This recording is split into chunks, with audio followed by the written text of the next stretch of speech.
तुम बंद कर दो अपनी मस्जिदों में हमारा आना, नहीं तो अपनी वहाँ तो मजारों जाते पे। हैं। अरे हम तो कह रहे हैं मारो हिंदुओं को, पीटो जो तुम्हारे यहाँ जाते हैं, हमारी तो खुली छूट है। गैर सनातनियों का आना निषेध किया गया है। बिल्कुल सही किया है।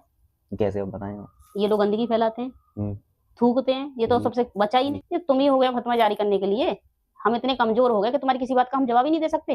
जी लेकिन उनके अंदर जो कट्टरता है ना, वो हमारे अंदर कभी नहीं आ सकती। लेकिन बिल्कुल अब बिल्कुल सही बात। हिंदू जाग गया है और जाग रहा है। जी। अब लहर जो चल रही है आने वाली सब कुछ पलट के रख देगी। तो जय मां गंगे की दोस्तों मैं आपको लगातार साधु संतों के और श्रद्धालुओं के दर्शन कराता हूँ और मंदिरों के दर्शन कराता हूँ, लेकिन अब जो आप देख रहे हैं कि महाकुंभ 2025 की तैयारियां भव्य चल रही हैं उत्तर प्रदेश में हमारे, जो कि प्रयागराज में है 2025 में, जिसका उद्घाटन स्वयं मोदी जी आएंगे 13 दिसंबर को।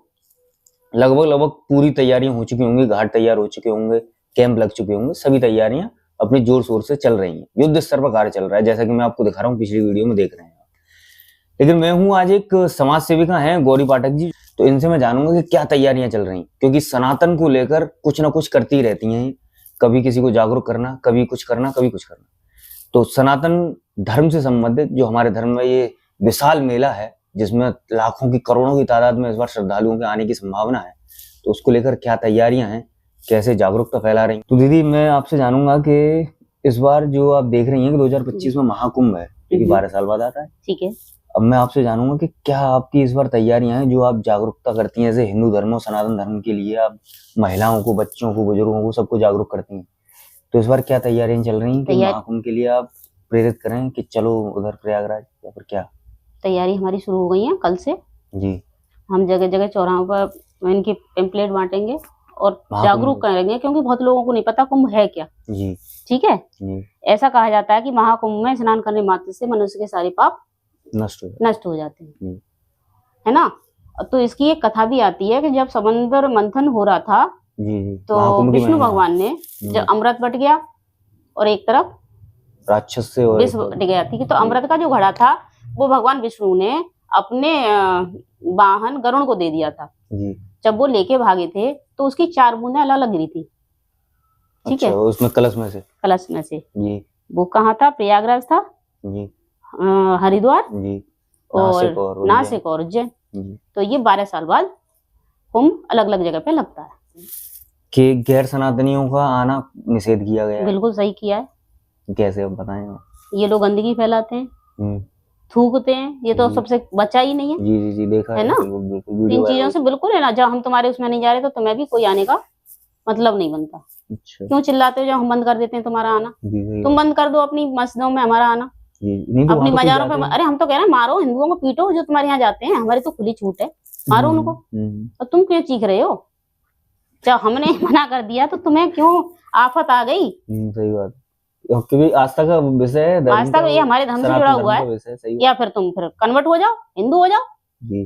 जब आना चाह रहे हो तो आपका स्वागत है हमारे धर्म में, लेकिन उनके अंदर जो कट्टरता है ना, वो हमारे अंदर कभी नहीं आ सकती। लेकिन अब हिंदू जाग गया है और जाग रहा है। अब लहर जो चल रही है आने वाली सब कुछ पलट के रख देगी जी।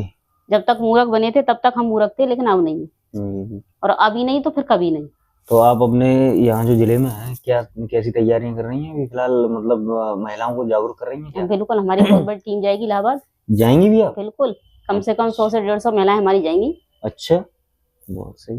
पहला स्नान और दूसरा स्नान तो करेंगे जी 14 तारीख को जी। 14 तारीख की मकर संक्रांति रहती है। मकर संक्रांति।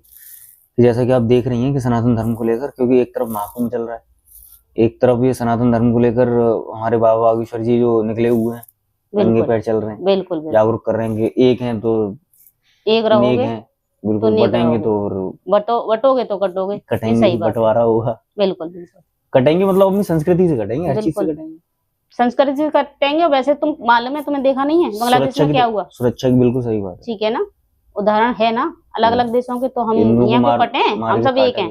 बिल्कुल, मार के काट के वो वहाँ टांगा गया है, वो किया गया। इनके फतवे देख रहे हो आप, हो जाना है। अब बागेश्वर धाम में ही अभी वो एक मौलवी ने बोला है कि यहाँ पे दंगा होगा जी। भाई दंगा क्यों होगा? हिंदू कोई दंगा तो कर नहीं रहा, एक धार्मिक यात्रा निकल रही है और शांतिपूर्वक सद्भावना पूर्वक, है ना। उसमें तुम फतवे जारी कर रहे हो जी। ये तुम ही हो गया फतवा जारी करने के लिए। हम इतने कमजोर हो गए कि तुम्हारी किसी बात का हम जवाब ही नहीं दे सकते जी। सही बात, ये हमें सोचना पड़ेगा, तैयारी हमें रखनी पड़ेगी जी। लेकिन हम में से कुछ कहते हैं कि भाई भाई भाई, ये तो उन पे सब क्या कहना चाहेंगी आप? मैं तो नहीं कहूंगी भाई भाई, हर कोई भाई भाई नहीं हो सकता। बिल्कुल भाई। ये अपने धर्म के छोटे छोटे बच्चों को मदरसों में गाय को काटना सिखा रहे हैं, आंख जी। फोड़ना सिखा रहे हैं। इनकी डेली की आप वीडियो देखो तो जी ये अपने बच्चों को हिंसक बना रहे हैं, जी। और हम बच्चों को घंटी बजाना सिखा रहे हैं। तो ये इनमें और हमें अंतर है ना। लेकिन अब हमें मोबाइल दिखाना सिखा रहे मोबाइल तो हमें भी अब समय आ गया है कि जैसे हमारे पहले ऋषि मुनि जो अपने शस्त्र हैं। जी रखते थे ना, जो अपनी ज्ञान के साथ अस्त्र, वो अब अस्त्र रखने का समय आ गया है। शस्त्र अस्त्र के साथ साथ हम सत्र भी रखेंगे अब। तो सारी टेक्नोलॉजी हमारी वो यही है, देन है। जब आप अगर उसमें मेडिकल साइंस में जाएंगी तो चरक व सुश्रुत देखें आप। बिल्कुल। और अगर वैसे देखते हैं तो महाभारत में कितने कितने ऐसे दिव्य अस्त्रों का प्रयोग हुआ जो आजकल आप कहेंगे कि मारक क्षमता वाले 5000, 2000, 3000। हमने कोई शस्त्र ले लिया तो हाहाकार मच गया। हिंदू ही लेके चल रहा है भाई, तुम सब चीज रेडी रहते हो, जहाँ मौका मिलता है वहां छोड़ते नहीं हो। बिल्कुल। तो अब समय आ गया, बहुत हो गया, अब आर पार की लड़ाई होगी, जो भी होगी आर पार की होगी। आर पार की। और अब तो संत समाज को अपना वो जिम्मा लेना चाहिए। ले लिया संत समाज ने, अब तुम्हें देख नहीं रहा। नहीं तो ये जिम्मा ये भी लेना चाहिए कि जैसे ये अपने उनमें मस्जिदों में मतलब तालीम देते हैं अपने धर्म की, अपने दीन की। बिल्कुल। तो हमें भी अपने मंदिरों में, अपने कहीं भी अपने धर्मशालाओं में, बिल्कुल बिल्कुल, कहीं भी आश्रमों में एक गुरुकुल टाइप काम चल ही रहा है। सारे संत लगे पड़े हैं अपने अपने तरीके से। जी जी। और हर सनातनी लगा पड़ा है, और क्योंकि तभी सनातन की विजय होगी। बिल्कुल बिल्कुल। तो दोस्तों मेरे साथ थी अभी हमारी दीदी गौरी पाठक जी, जो कि समाज सेविका हैं और सनातन धर्म को लेकर बहुत ही जागरूक रहती हैं। कोई भी अगर कुछ भी होता है तो सनातन धर्म के लिए मर मिटने ऐसी नौबत आ जाती है इनके सामने। तो इन्होंने बताया कि महाकुंभ की महिमा क्या और महाकुंभ में इस बार इनकी तैयारियां क्या है, कि ये भी जाएंगी कुछ अपने ग्रुप के साथ में, कुछ महिलाओं को लेकर, और वहां कोशिश करेंगी कि स्नान करें। वरना संतों की संगत करने तो जाएंगी ही जाएंगी, क्योंकि संतों की संगत करने से, वहां स्नान करने से अपने सारे पापों का नाश होता है, वो उनसे हम छुटकारा पा सकते हैं। तो इसी के साथ मेरे साथ बने रहें। और जो भी महाकुंभ से संबंधित है, महाकुंभ की अभी तैयारियां देख रहे हैं आप, लेकिन जब संत समाज और यहाँ अखाड़े लग जाएंगे, साधु संत के यहाँ पे जो पांडाल हैं, कैंप हैं, जो सारी सुविधाएं उनको दे दी जाएंगी, और जब जमीन वगैरह उनको अलॉट कर दी जाएगी, तब मैं आपको दिखाऊंगा क्या भव्य नजारे हैं। एक छोटा सा शहर गंगा के किनारे ऐसा बसाया जाता है कि मनोरम दृश्य रहता है। आप अगर देखते हैं कि अगर झूसी वाले पुल से या फिर पीपा वाले पुल कहीं से भी देखेंगे तो ऐसा लगेगा कि मानो कितना स्वर्ग है। प्रयागराज जो कि नदियों का राजा है, वहां स्वर्ग बिल्कुल विराजमान हो चुका है और सतयुग का एक वक्त आ गया है, ऐसा लगता है। इसी का दोस्तों मेरे साथ बने रहें और ज्यादा से ज्यादा अपने सनातन के प्रति, अपने धर्म के प्रति जागरूक रहें, अपनी संस्कृति के प्रति जागरूक रहें। जय मां गंगा।